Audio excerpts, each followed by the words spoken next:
You enter the king's chambers. I attack. What? Lou, ready your chain lightning spell. It's going to be way more effective than what you're planning on using.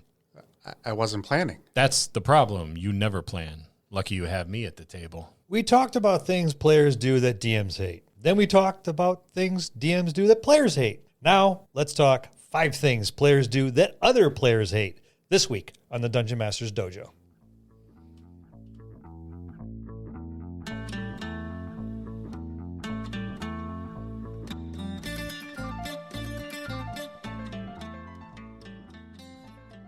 Hello, and welcome to another episode of the Dungeon Masters Dojo podcast. This is a show for game masters and players alike. We hope to bring you tips and tricks to elevate your game and develop the art of dungeon mastery. I'm your host, Louis Aponte, and these are your Dungeon Masters, Scott Labby and Bill Robitaille. Let's enter the dojo and see what they have in store for us today. Good afternoon, Sin, Bill, and Scott. Hello once Good again. afternoon. How you doing today? Pretty impulsive. Wow, and they weren't calling As me that. as opposed to the calm, cool, and collected and methodic method that Mr. Lou over here uses on a regular basis. I don't know about methodic. I was about to say, pathetic is a perfect word for me. It's a stretch. But we have joining us the king of impulse, yes, Sin the roadie. Sin the Roadie. Hi, Sin. Hi. Sin the Roadie. He's the epitome of impulse. He's notoriously impulsive. Oh, yeah. Who else is going to, come out of bed totally naked and get into a bar fight? Well, Lou does, We're but talking about in-game stuff. Yeah. Sin, not your real life habits. Well, I can't sleep in the bar, so. Well, I've seen that too.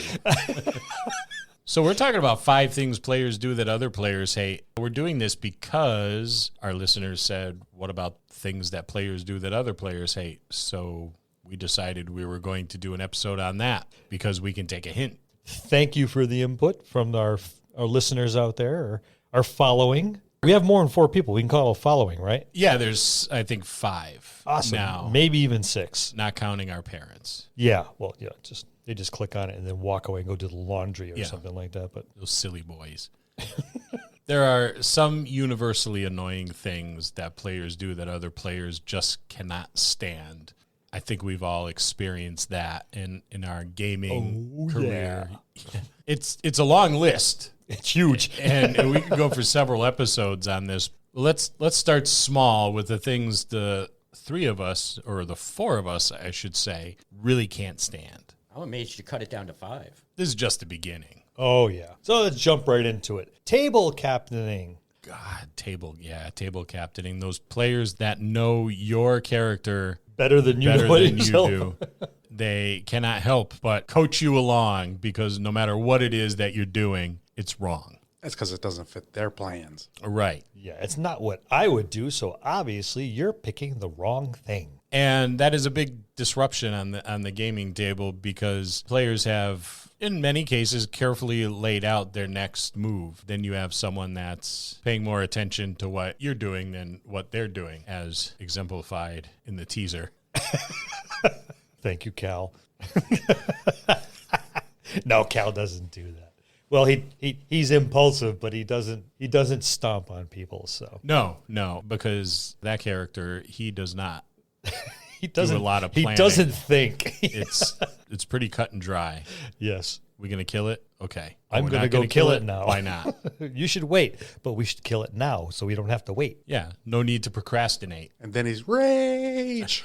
Table captaining is one of my particular pet peeves, and it drives me nuts, not only when I'm a player, but when I'm a DM. And that's different than having a new player at your table and sitting them next to one of your more veteran players. That's coaching. That's different. Yeah, very, very, very different. The coach is kind of your training wheels in D&D, and they're helping you along as a new player at either the table or as a new player altogether to D&D. But table captaining is very different.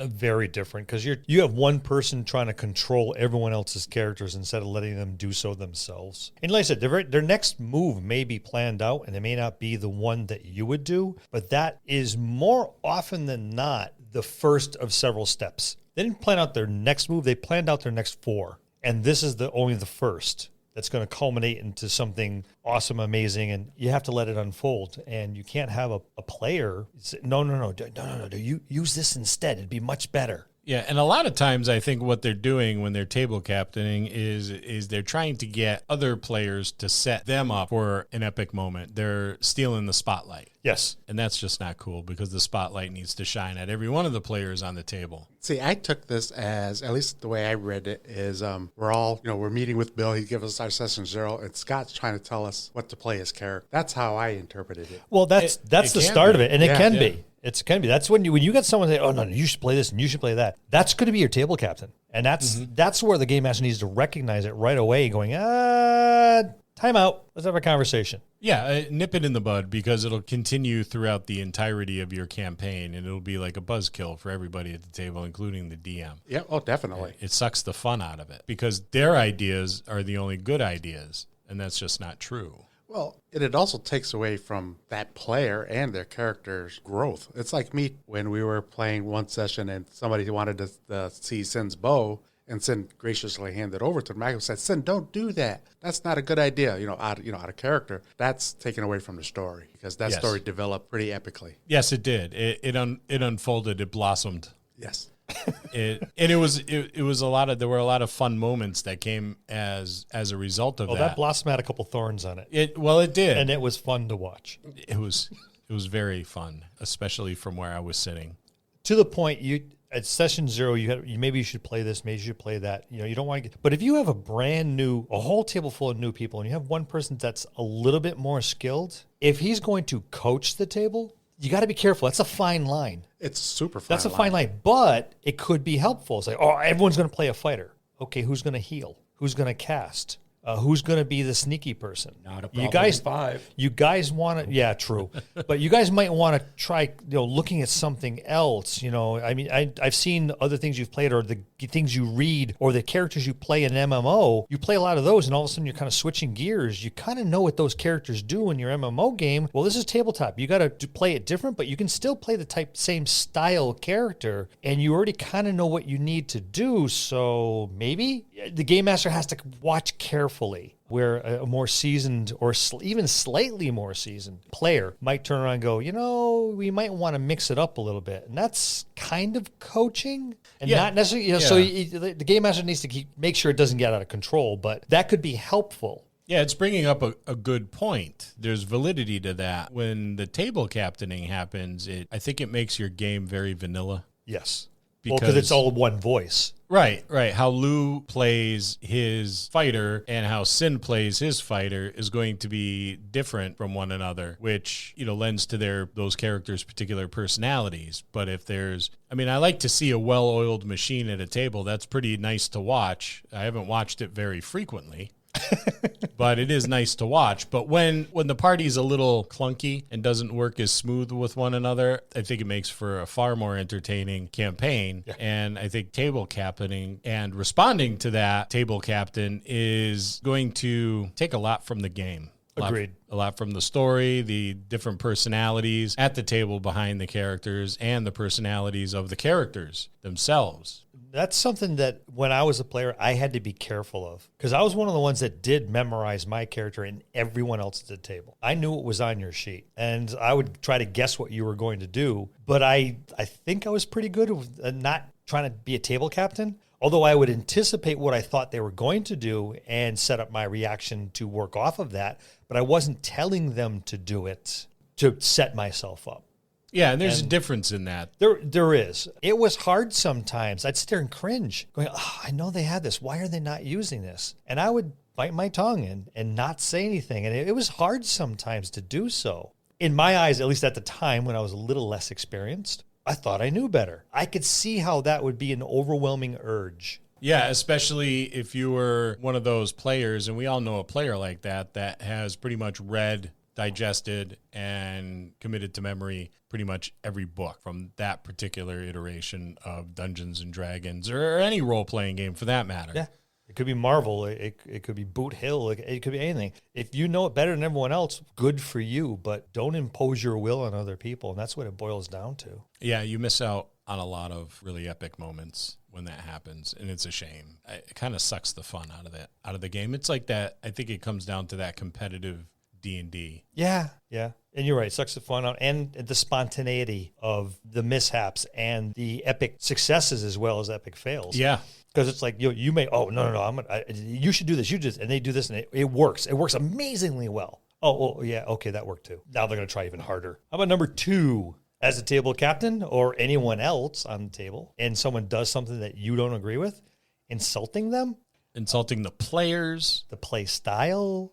just generally being a dick to other players. You know, you don't know what you're doing. That was stupid. I can't believe, that sort of thing. Sucks the joy out of the game. Well, you're going to find Everybody. yourself segregated from the rest of the group pretty quick. Yeah, As a player, yeah. and as a character, and as a player, probably pretty quickly as a player.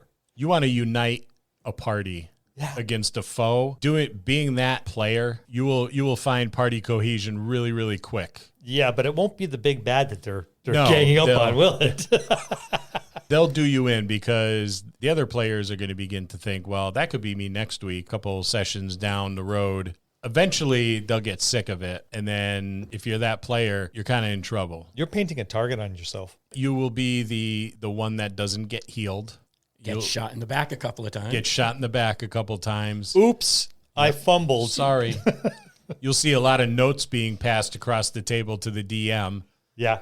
They then get passed off to another player. Because on my table, no notes ever get passed unless it went through the game master first. That's something that is going to come back to bite you in the backside eventually, and probably when you least expect it. I find that players have a low tolerance for that sort of behavior at the table, and as a GM, you should as well, because it's not cool to do that. It's one of the few times I, as a game master, will allow the paladin and the lawful good cleric to go murder hobo. Because they're going to do it anyways.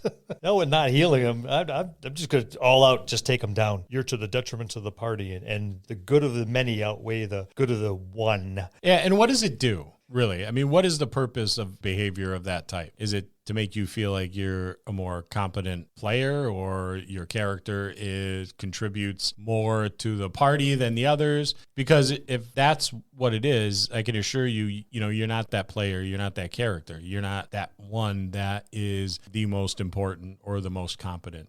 In the past, I've seen it more oftenly. It is the insecurities of the player. And the only way to make themselves feel better is to make everyone else feel worse. Yes. Pretty much every time that seems to be the case. Once again, we've mentioned this a bunch of times. Time to talk to that player off on the side. Yeah, have that conversation. How about the one thing that players do that pisses off the other players when you have a rogue? Killing the other player characters. Most oftenly, it's your roguish characters that do this. I think sometimes there's this misconception that because I'm playing a rogue, I could pretty much get away with behaving any way I want. Yeah. That's a pretty flaccid way of playing a rogue. Not all rogues are the same, just like not all elves, not all halflings, not all anything is universally the same. But oftentimes I will see that from the rogues. More often than not, and I'll just look at them and go, Robin Hood was a rogue. Han Solo was. Han Solo was a rogue. He wasn't a dick. They weren't killing their party members, were they? No. Killing the other player characters, you're inviting a world of hurt. It's an excuse used by players to misbehave at the table. Mm-hmm. It just causes problems going down the line because your other players, they're going to remember that, and they're going to wait for their opportunity to do you dirty. And it will come. It will. Repeatedly. Sooner or later, you have to take a rest. Sooner or later you do. Better hope that the one on watch Is not the one Yeah. you killed his character previously. I'm just going to bring in my brother now and just change the name on the character sheet or something along those lines. And it's going to get bad. We mentioned earlier spotlights. Stealing the other player's spotlights. That is probably the worst one. That's the one that bothers me the most. Yeah, I can agree with that. When another player's moment comes, let them have that moment and celebrate that moment with that other player, because they probably waited as patiently as they could for their moment. So let them relish in it. Let them bask in their moment and not steal the spotlight with something totally different than what is going on. Or if they're facing that, and I've seen this one before, they're facing that foe from their past that the DM has cleverly woven into the campaign, and it's their moment of comeuppance. For the mano a mano. And somebody else comes in and they engage them in the combat, or they do something to steal that moment from the other characters. That is probably the quintessential dick move. Yeah, they've battled back and forth, exchanged several blows. You know your player character, your party member is going to win. Has the other one down on his knees. You know he's only probably got a couple hit points, and then I'm going to run up behind him and slit his throat. Why? Shitty. Yeah, Just dick shitty. move. Dick move. It's just the worst thing you can do. The absolute worst thing you can do. The spotlight should shine on everybody at the table. It may not happen all in the same game session. And it shouldn't. It shouldn't. Unless I think the only time it's okay to have multiple spotlights going is when you're at the climax. I was about to say of the the campaign. epic ending. Yeah, where everybody kind one of our favorite words, epic. The epic ending. I mean, everyone's going to have that combat, that squaring off with the huge monster or the minion, or the odds are against it, the numbers that you can't. The barbarian's up there against 20, and somehow comes through and steps out of the pile of carnage, battered, beaten, only a couple hit points, leaning on his sword, but he's alive and no one else is. They all have to have their spotlight. Give them a chance. And if you're running around, I'm going to go in for the kill shot on everyone else's battle. Guess where that last kill shot's going to be? Yeah, you may get it. Yeah. Yeah, you may definitely get it. There's Lou's favorite. Starting fights with everybody and everything. We'll be back in a moment. Let's take a moment to talk about our sponsor. You're a new DM who wants to jump behind the screen. Maybe you've been volunteered by your gaming group, but aren't quite ready. You've been watching people play games online or on podcasts, and you're thinking to yourself, where do they come up with all that descriptive narrative? There's no way I can do that. Well, don't worry. We've got a solution for you. What if I were to tell you that I can put a team of professional writers alongside you at your desk while you're prepping your game? Sounds pretty good, huh? With Describe, we can do just that. These narratives vividly describe monsters, places, spells, people, you name it. It's there, and there are more than 6,000 of these easy-to-search up, copy, and pastable, beautifully written narratives right at your fingertips. Confidently read these narratives aloud in your campaign and impress noob and veteran gamer alike. And the best thing about it is, the library of narratives is constantly growing, and it's affordable. Describe has graciously provided us with a discount for our listeners. Head on over to describe.com/DMD. That's DSCRYB.com/DMD. Use the code DMD at checkout to try Describe for 2 weeks for free. Links will be in the show notes. And now, back to the show. That's nice how Lou cut us off. Yeah. Yeah, starting fights with everyone and everything. I was about to go get Sin, then you, and then Bill's character's next.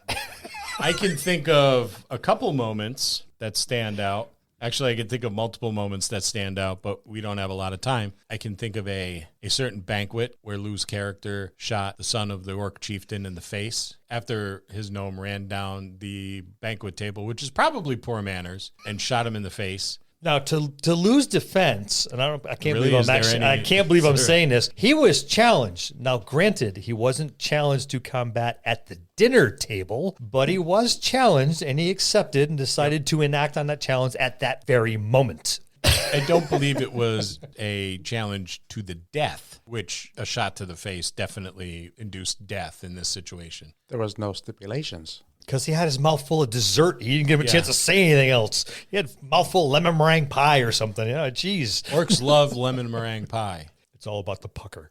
Yeah. No, There's the explicit rating right there. Make sure you mark that on there. Lou does definitely do unexpected things, but he is not a problematic. Well, to everyone else but Scott, he's not a problematic player. That does this kind of stuff. I mean, we're kind of teasing him a little bit, but no, we're not teasing him at all. The worst D&D fist fight I had ever bore witness to was between his character Graven and Korik's character Iskander, and that was a fist fight that broke out. They were both part of the same party. That was It was not a fist fight. It was a limp-wristed slap fight. It was like a couple people who had never had a physical altercation ever in their entire lives, engaging in one with one another. It was a series of swings and misses and swings and misses. And that was after Lou's character killed a villager who sold the party out to these like sea demons. Lou was so upset that he shot him. Korik's character referred to it as an execution and was really upset about that. Lou's character tried to justify it, which was just as amusing to watch As the slap fight? as that horrible fist fight that Lou's character ended up running away from. He dove through a window to get away from Korik's character, which was painted a funny picture because it was a fist fight between a gnome and a woman. I think Iskander would have eventually gotten the upper hand on him. She had the reach. She did. She had reach. I think their weights were equally matched, so it gives you an idea of the physicality of Lou's character. A dumpling and a waif. Now, to Lou's defense, Iskander was upset about something that she never witnessed. She surmised what happened, but she did not witness Yeah, it was I can't believe I'm coming to Lou's defense here. What the hell's wrong? I can't believe it either. What the hell did you put in my drink? I'm getting you another one. Don't worry. And the bullet hole gave it away, I think, since nobody else had a firearm but Lou. Self-defense. Lou's character, yeah. Well, he did. Nobody saw that because he had the rifle above his door, which he attempted to grab. That's his story, and he's sticking to it. So Lou shot him. Lou's character shot him. Actually, there's been quite a few altercations between Lou's characters and Korik's. We kind of divulge here, or digress. Digress, a but little that- bit. that, We're um, divulging too much. We're digressing even more. But that, I don't know if that qualifies as starting a fight with everything and everyone, or just with one of the other characters in the party. But drama makes good storytelling. Drama makes good did. storytelling. And like I said, to Lou's defense, that is kind of how Lou plays that particular character. And quite a few others. But we're talking about that particular character. Yeah. I'm defending him And- again. Sin, what the hell did you put in my drink? Absolutely nothing. This is absolutely Oh, that's promise. the problem. It's just soda. Yeah, it's ginger ale. You should probably I don't feel myself. put some Crown Royal in there. There you go. That'll level me back out. But that is when we talk about TPKs and everything, usually starting fights with everyone and everything is eventually going to result in either the party getting a good pasting or ending up TPKing. Yeah, because if you go up against the big bad or the minions and things like that, and as a game master, you have a monologue that's prepared, your little dialogue box that you're going to, and that one character keeps charging and goes, "Oh, I'm attacking." Okay, you have a distance to close, and he's in the middle of saying something, so let me finish that, and you'll get there at the end of the round. All right, I'm dashing. And I'm gonna use Zephyr Strike so I can get there even quicker. Why? Because I don't want him to say a damn thing. I just want to shoot him in the face. Shoot him. That's Cal hitting him in the face with his axe. The point is, there's something to be said and there's something to be had from that encounter, and that person just kills him, just fights everything. Yep. Or it's an NPC. It's just a person, an NPC at the bar or something, and has something to say. And this particular player character doesn't like what the person's saying. I'm going to punch him in the face. Why? We said something mean to Gravin. Actually, he wasn't talking to Gravin. He was talking about gnomes, and it was about a particular gnome that he didn't like. Yeah, but Gravin's a gnome. I'm going to defend Gravin. I'm punching him in the face. Okay, that is just a horrible justification, but that's what those type players do. And I think that's what we're, despite all the jibing we've been giving poor Lou, I think that's what we're trying to get apart. Starting a fight with everyone and everything and trying to thinly veil justification, and the other players are going to get pissed off because maybe they want to hear what the NPC says. Maybe they took a prisoner to get some information and cut them loose to make sure that their reputation is spread around the area, saying, okay, well, if they're all dead, no one can say how great we are. Yeah, and to that's always that player that, okay, we've taken a prisoner. Let's see if we could get some information out of him. And that player kills him before you can ask the first question. Excuse me, what is this take a prisoner stuff? See? We never do that. No quarter asked, no quarter given. So, yeah, I think we eventually got around to the point on that one. As a player, be considerate of the other players and their playing time, their playing styles, and give them a chance to say what they need to say, and don't step on everybody. You don't have to be the voice for everyone. You shouldn't be the voice for everyone. Everyone has their own voice. And that's 5 things players do that other players hate. We'll see you next time in the dojo.